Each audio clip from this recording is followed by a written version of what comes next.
Assalamualaikum warahmatullahi wabarakatuh. Saya Siti Hajar Nurdin, mahasiswi semester 4 Fakultas Ekonomi Program Studi Akuntansi Universitas Muhammadiyah Maluku Utara.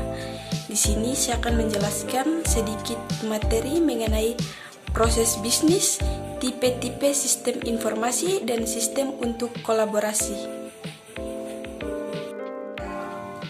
Nah, di slide pertama ini, saya akan membahas tentang proses bisnis dan sistem informasi. Yang kita ketahui bahwa proses bisnis adalah suatu kegiatan dari rangkaian aktivitas yang memiliki sebuah keterkaitan serta saling kerjasama dalam suatu perusahaan yang menugaskan kepada setiap pemangku kepentingan untuk pekerjaan tertentu dalam memberikan produk atau layanan kepada suatu masyarakat. Dan proses bisnis memiliki tujuan untuk membantu perusahaan dalam mencapai target-target yang ditentukan oleh perusahaan. Sedangkan sistem informasi adalah suatu sistem yang mengkombinasikan antara aktivitas manusia dan pengguna teknologi untuk mendukung suatu kegiatan manajemen dan kegiatan operasional. Nah, sekarang di slide kedua ini yang dibahas yaitu tipe-tipe sistem informasi. Yang pertama yaitu Transaction Processing System atau TPS. Salah satu jenis sistem informasi yang sering dimanfaatkan perusahaan merupakan Transaction Processing System atau TPS. Yang kedua yaitu Decision Support System atau DSS. Digunakan oleh bagian manajemen sebuah perusahaan. DSS memiliki tools untuk menganalisis data yang akan mempengaruhi seseorang dalam mengambil keputusan. Yang ketiga ada Executive Information System atau EIS. Tipe SI yang ketiga adalah EIS.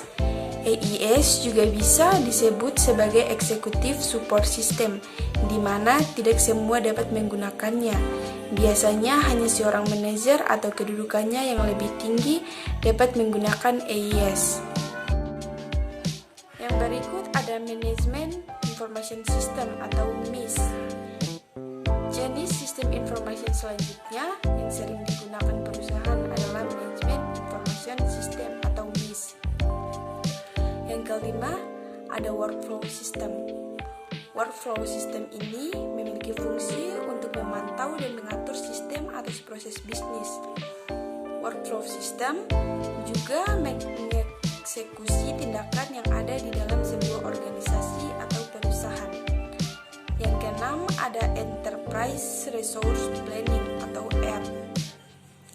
ERP adalah manajemen proses dalam sebuah bisnis yang berbentuk software.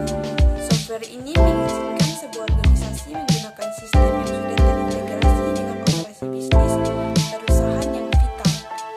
Dan yang ketujuh ada Expert System. Expert System atau sistem ahli dapat dikatakan adalah sebuah kecerdasan buatan atau yang biasa disebut dengan Artificial Intelligence atau AI. Nah, di slide keempat ini adapun tujuan dari sistem informasi, yaitu yang pertama menangkap data, yaitu menangkap data atau informasi yang bersifat operasional dan mengikut serta dalam mengambil suatu keputusan dari berbagai sumber internal maupun eksternal. Yang kedua, pengolahan data. Karena data yang diolah akan menjadi informasi dan informasi itu sangat penting untuk diperlukan sebagai perencanaan, pengorganisasian, dan lain-lain. Dan yang ketiga yaitu penyimpanan, penggunaan, dan penyebaran informasi.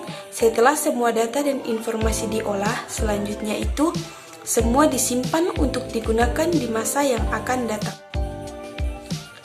Pada bagian slide kelima ini, ada juga jenis-jenis sistem informasi. Yang pertama ada sistem informasi manajemen. Yang kedua ada sistem informasi keuangan. Yang ketiga ada sistem informasi sumber daya manusia.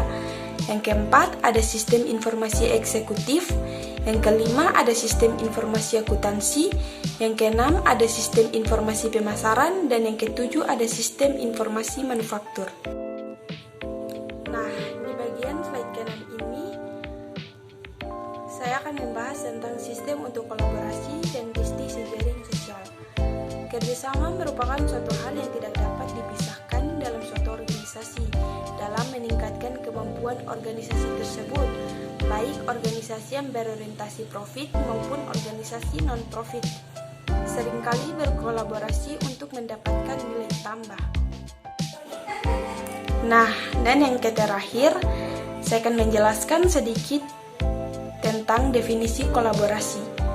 Definisi kolaborasi adalah proses beberapa individu, kelompok, dan organisasi yang bekerja sama untuk mencapai tujuan bersama.